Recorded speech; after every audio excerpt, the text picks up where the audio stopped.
It's a very touching story. It also shows the love of Allah subhanahu wa ta'ala, the power of Allah subhanahu wa ta'ala. Never ever underestimate the power of Allah.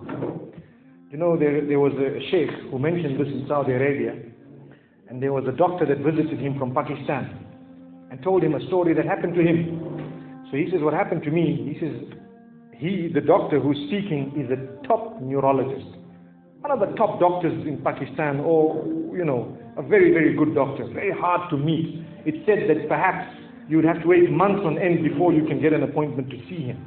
So what happened is, he says, I was flying from one city to another, a very busy man, flying quite often within the country and perhaps even outside. And he says, suddenly, the clouds built up.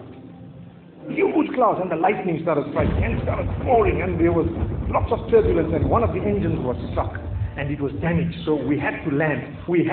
And so what happened is, the landing was at a nearby little airport or a little strip and so on, and when they landed there, it was a remote area. How are you going to repair this aircraft? A few people who were on it was a small plane, they were, quite surprised because they landed it in such a remote place, no one's there to repair it, they would have to wait, definitely. So the doctor asked the captain or the pilot that, you know what, how long are you going to be? He says, no, we're going to be quite long. Well, I need to get to that area. Look, he says, it's just a 3-hour drive by vehicle, so why don't you just go by road?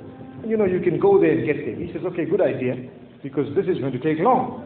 So he decides to go on one of the tri-shows, you know, in Pakistan, one of the areas, wherever it was, and he jumped in. And as they started progressing, the clouds built again. And the lightning was striking, and the rain started pouring. And it was pouring so much that their vehicle could not move much more because of the mud and because of everything else.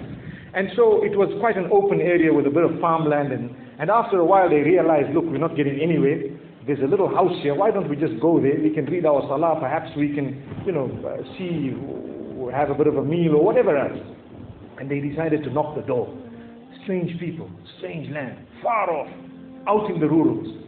And so he knocks the door, and he's got his little bag and everything, and he walks in. An old lady happened to answer the door after a while, and they spoke to her saying, look, this is what has happened, and we're going from so-and-so to so-and-so, and we just want a place, we want to read salah and so on. And she said, no problem, you can come in. She had a little musalla, a little sajjada, and she had a little baby on the side, or not a baby, but a child.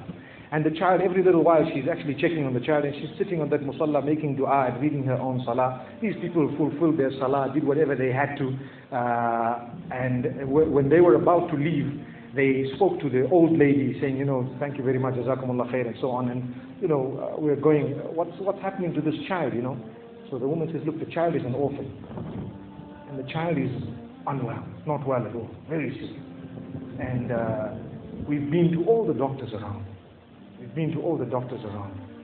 And subhanallah,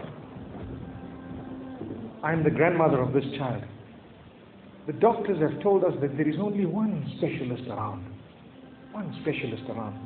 who can help this child. And we tried to make an appointment, but they asked us to come 6 months later. And it's far away. I've been making dua to Allah ever since that day. Ya Allah, make it easy for us.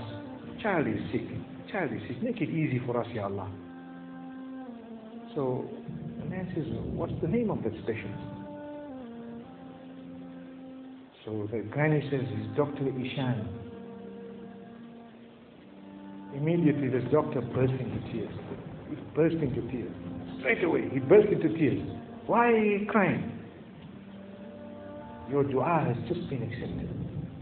For your dua, the thunder came, the lightning came, the engine struck, we came down, we came on the road, the rain came again and stopped us and so on. And do you know what? The rain only stopped after the question was asked. Now it happened. And now the woman starts crying. Subhanallah. And the doctor himself is telling the story, saying, that was me. It happened to me, he says. And he says, I learned that Allah's armies are beyond limits. Allah uses whatever He wants to get what He wants done. So, where in the wildest of the dreams of this person would they have felt or believed that the top man, whom it is semi-impossible to see without big appointments, would actually be driven all the way to the door, knock the door, come in here, read some salah, and they would have to serve the child here. Amazing. Wallahi, it brings tears to the eyes. But the reason I share it with you, every one of us has needs for Allah subhanahu wa ta'ala. Just keep calling. Just have yaqeen. Have conviction. If it is meant, it will definitely come in your direction. You know, we use the term by hook or crook, but I don't want to use that today. I want to tell you, by the mercy and power of Allah subhanahu wa ta'ala, it will happen, it will come to pass. May Allah subhanahu wa ta'ala bless us. May He open our doors. May He grant us all shifa. And may He make us firm believers that for Him, nothing is impossible. Wa sallallahu wa sallama wa baraka ala nabiyyina Muhammad.